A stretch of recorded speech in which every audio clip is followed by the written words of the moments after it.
because we're experiencing parts of ourselves and we're experiencing each other in ways, and it probably hurts. And one of the coping mechanisms that a lot of us learned was being able to disassociate. So I don't even have to think about it. Disassociation is a survival mechanism. I will just disassociate. I will numb my feelings. I won't care about anything. And if I'm like that, I'm less likely to be hurt. But that's a dangerous place to go into and be in. Because disassociation means that you are living in your mind. You're not fully present in your body. And if you're not present in your body, all of your chakras are wide open for entities to attach to you, put seeds of intention in you, give you ideas that aren't even your ideas, behaviors that you may have that's not really you. This is happening. It's happening every single day. And so we can't live in our mind. We can't be over analytical. We can't overthink. We can't ruminate and have a level of mercy and grace that we used to, because we're being called to be more accountable, to grow up emotionally. No, it's not our fault that we are emotionally underdeveloped. This is a system of social engineering that was done to us, our parents, and so forth. But we are responsible for changing and breaking those cycles. And in order for that to happen, there are some things that we can no longer do and expect to get a different outcome. So disassociation is a survival mechanism, which means it's going to keep you locked in your root chakra. You're not going to be able to accomplish anything beyond survival. And we're called to transcend the lower chakras, to be able to operate in the upper chakras, to make decisions from the higher consciousness space. So Corona is crowned as our spiritual divine powers. Our crown is being activated. It's also being attacked. So you don't want to just rely on your logical reasoning mind. These archonic parasitic entities that are around, I don't know anybody who is completely accomplished and doesn't deal with this. But you hear all types of stuff in your mind. And there's this voice that is constantly being suspicious, constantly accusing you and people of doing things and saying things and why they said it and why they did it and how they looked at you and how they said it. We're on edge because of the invisible energy that's manipulating our emotions. So what you're thinking most likely is not correct if it's a negative observation. It's actually an invisible instigator that wants you to act on some of the things your inner demons want to do. And this has nothing to do with being evil, because demonic energy can be used to create some beautiful things. You can take demonic energy of rage. That's considered demonic energy. And rage can be used to be transmuted into passion. You could be outraged by something that's happening in the world, just as an example, and it turns into a passion. You could be outraged about what's happening with the food system, and you turn it into a passion to eat better. And now you're able to get up and do the things that you need to do for yourself and your loved ones to eat better, even though you might be tired, even though you might have to budget tighter for a little while. You're able to do it, and you're able to commit to it. You're able to start, but you're also able to stick to it. And so being able to work with that demonic energy is what makes an alchemist in the first place. This is not about external alchemy. This is about the internal alchemy. And so the reason that I felt so guided to create this course, Turn Pain into Purpose, was because I saw this coming. I've been telling the world what was coming accurately since 2006. Even when I was a Christian, my visions were accurate. And if you are not doing these things, this primordial energy will take over your mind. It will take over your emotions. It will take over your physical body. And recently, I'm going to share something personal. A couple of things that I observed in my bloodline. So recently, I had a cousin who used to babysit me, really wasn't that much older than me, and she passed away with lupus and cancer. And she was a really kind soul. She was somebody who would help anybody. And I happened to be born with a soul contract where my family basically was never going to really give a fuck about me enough to do anything to help me. Very few people. And she was one of those few people who would try to help me from time to time when I was a kid. As a kid, I didn't understand this, and I really felt like everybody saw me as like a villain or something, and nobody cared about me. It was strange. I never really did anything to anybody, but this was before I understood soul contracts. I came here to learn how to be a master of myself, so I wasn't going to have the typical connections with family, right? I am an orphan, and that means that I don't have family support. If something goes wrong in the life that I'm creating now, there is nobody that I can go and live with. There is nobody I can go and ask for food. There is nobody who's going to pay my doctor's bill. Like, I don't have any of that. And that's something that I felt bad about for a long time until I connected with my divine parents, and I started to be able to understand myself through their mythology and seeing the synchronicities in my life. And it's actually something I'm proud of now, that I don't have those comforts and those support systems and those things to fall back on that a lot of other people have, and I never had it.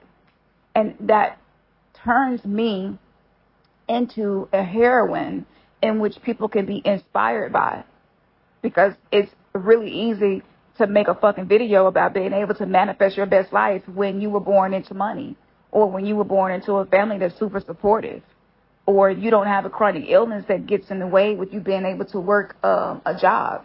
You know, every obstacle possible was assigned to me, okay, before I was even born.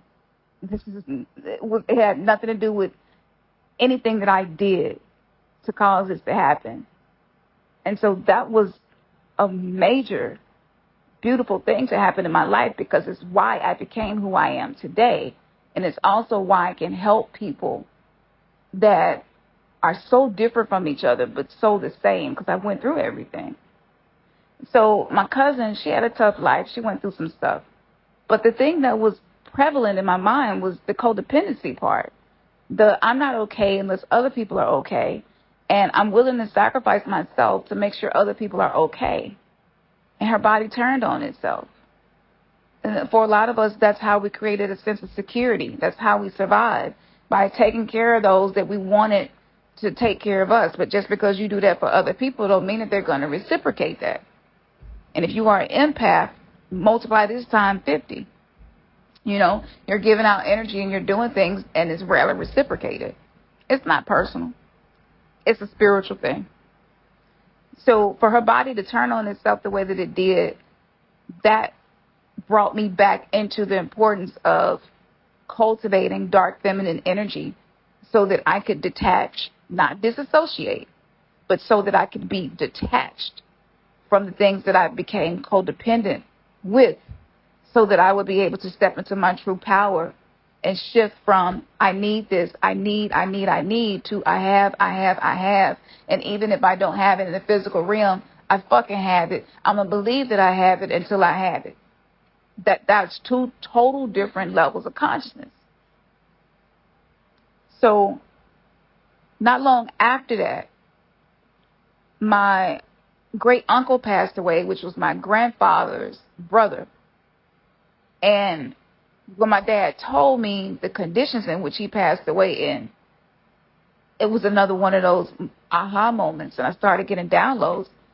But he said that he went to visit him and he didn't have any food. He had 1 can of soup at his house, and he was too sick to be able to go and get anything.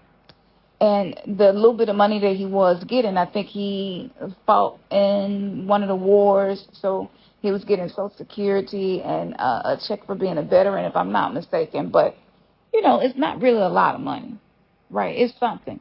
But because he did not nurture his relationship with his children or any of his children's mothers, he didn't have anybody to take care of him. He didn't have anybody to help him. And so he just had been struggling and going at it alone. He said the house was filthy. He was just like, the conditions he was living in was just, it was so terrible. And he was telling me how he did everything he could to help. But my dad knew that he wasn't going to be able to sustain his uncle's life and fix everything for him. So he made him some soup and fed him and did what he could. And this man had children. He had 3 or 4 kids. And he died alone in a horrible state. And if you look at that, if he would have known 30, 40 years ago that the way he was operating, the way he treated people, the way he behaved, where he invested his time, his money, his energy was going to lead to his last years on this planet and the state that he was going to be in, he probably would have made different decisions. And we had the opportunity now. Because with everything that is happening, our inability to be in healthy relationships, to be an emotionally safe person, is leading people to dying alone, being sick and having no one to care for them enough to go and help them. Because there's this obsession with not being inconvenienced for people who struggle with selfishness. Now, for those of us who are empathic people pleasers and codependent, and we're always giving and doing for other people, and maybe like you, like me, your human design is a martyr heretic, which is mine. So that's not the case for me. I am bringing balance into myself by taking care of myself. But some people take care of themselves pretty well, but don't take care of others. And sometimes we can feel like we're going to be young forever, but we're not. And you have to ask yourself, am I invested in relationships that may be a healthy dynamic? And one day, if I'm in need, they will be there for me. You know, and what am I doing? When I get old and I might need some help, is the way that I treated people going to be a reason that no one is going to want to show up for me? These are things that we have to ask ourselves. And this is why shadow work is necessary, because you may not know the damage your inner demons are doing until that rooster come back home to crow. Until you start seeing the fruits of that energy. So when you talk about law of attraction, all those different laws, it can get confusing, and we can start to over-intellectualize the information and not really be able to change anything in our lives and embody the information. So that's why I keep things simple as much as possible. Because it's in simplicity that we're able to conquer things in a less stressful way. And so that was really something that triggered me. And I can see how hip-hop and the way that hip-hop changed and the mindset that it was programming into us. I understand why so many men have children but are dying alone and have no one to help them or care for them, you know. And on the other side of that, you also have women who are single mothers and don't have anybody but their children who they're taking care of. And then you end up burnt out, overwhelmed, sick. And those children may or may not be there, but they are also lacking in that support and lacking in that stability. It takes a village to raise one child. So if a woman is doing it by herself, times however many children she has, times however many years, can you see how much life force energy she is giving out? And once a woman enters into her crone phase, of perimenopause and menopause, she no longer is creating enough estrogen to be able to keep that up, to take care of other people before herself. She's not going to be able to do it. Physically, mentally, emotionally, her body is not going to be able to do it. When we're in our maiden and mother energy, we're able to take care of people really, really well. But when our hormones change, we're being shifted to take care of ourselves. And so with this occurring, a lot of men may feel like they don't need women. They don't want women. When you get to your 40s, late 30s, 40s, 50s, shit changed dramatically just on a hormonal level. And that does change the way we interact in our relationships. And so these things were never taken into account, you know. And unfortunately, the masculine ego, it's so defensive, it's so guarded, it's so passive aggressive, it's so wounded and not willing to do the work to heal. So the activations happening within the feminine, it's not helping. It's not even seen as a help. It's seen as a threat. We have been manipulated and social engineered to the point of seeing anything that challenges us as a threat instead of seeing it as an opportunity to grow. And so a lot of women are stepping into that energy, and in their relationships, men might be starting to feel and think a different way about women because of that, and they don't understand the change. They don't understand why it's happening and the importance of it and the opportunity that it's offering them. And this was another reason in that course I included a lot of relationship stuff, because you don't want to wait till you're in a relationship to learn these things. These are the things that I wish I would have learned before I got into a relationship. And I waited a really long time to choose a long-term partner because I wanted to work on myself. But it was still some stuff that I didn't know. The highest alchemy ever that you could do on this planet is in relationships. It's not your meditations. It's not your practices with your crystals, your ancestor altar. The highest form of alchemy is achieved through relationships. And if you happen to be Gen X, we are a generation who was born with Pluto in the zodiac sign of Libra, which is all about relationships, which is all about balance, which is the energy of Ma'at. And so this means that a lot of us became codependent as a way to survive. We became narcissistic as a way to survive. We developed personality disorders as a way to survive. And we did not get what we needed from the people that raised us in our relationships. I mean, people from Gen X, we was just left out there. We was on our own, whether you were a latchkey kid or not. We went through the crack epidemic. For those of us who had parents that went through that, you know, all right? I ain't even got to get into that. That right there alone created an underworld frequency on this planet, and it's imprinted on us. And you have to know how to work with the inner demons that created. So step back from whatever you've been doing is not working and try something new. And don't just try it, but dedicate yourself that you're going to complete what you start. And I'm going to be honest. I 1,000% believe in the power that is available to us right now. And I know how much I had to sacrifice to create this course. I know how much time and energy my partner put into helping me to do this. And I'm not going to get into the sacrifices and details, but just know I went without some stuff. And I was so passionate about this, I was willing to go without to create it. So this is not your average course. This is not anything that you probably have ever considered before or taken before. This is something really, really unique. Now, I know the price tag on it might not scream unique. because people have been telling me you really need to charge way more for this than what you are. But I'm going to keep it there just for a moment. So for those of you who may be going through some financial difficulties because the economy is being reset, I don't want anybody to not have a reason to move forward, to have a reason to not move forward. So that's why it's priced like that.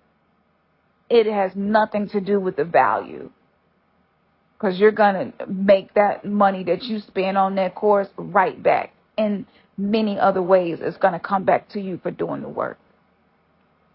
But I will be shifting into something else, and I'm not quite sure what services and what products I'm going to continue to provide, because I'm going through another Phoenix rise from the ashes alchemical stage in my journey.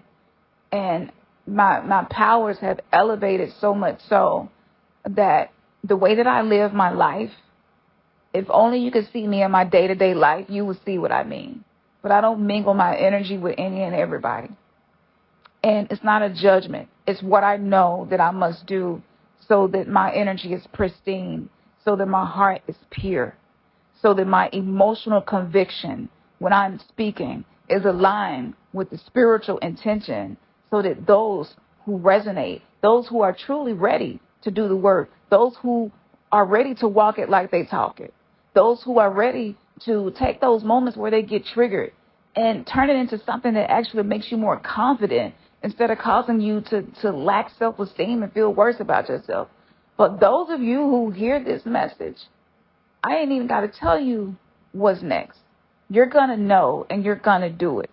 And I'm not going to have to convince you of the value of that course. But I will be doing other things. But for now, this is what is available. So I hope that this decoding made some things make sense. As you all know, I'm high on the watch list. So a lot of things that I try to post, the information I try to get out, it gets subverted and removed. So Patreon, I thank you for being a part of this community, because I'm able to be untamed and unfiltered here so that you're getting that high octane fuel that your soul requires for you to do what you came here to do. So I thank you all so much. Go back and watch those old decodings, because I've been 10 years ahead of what was going to be happening. And check out that 9-year Mayan calendar that's here on Patreon as well, so that you have an understanding of what's happening with the planets, the karma, and you can plan your life accordingly. All right, y'all. Peace, love, and Ashe.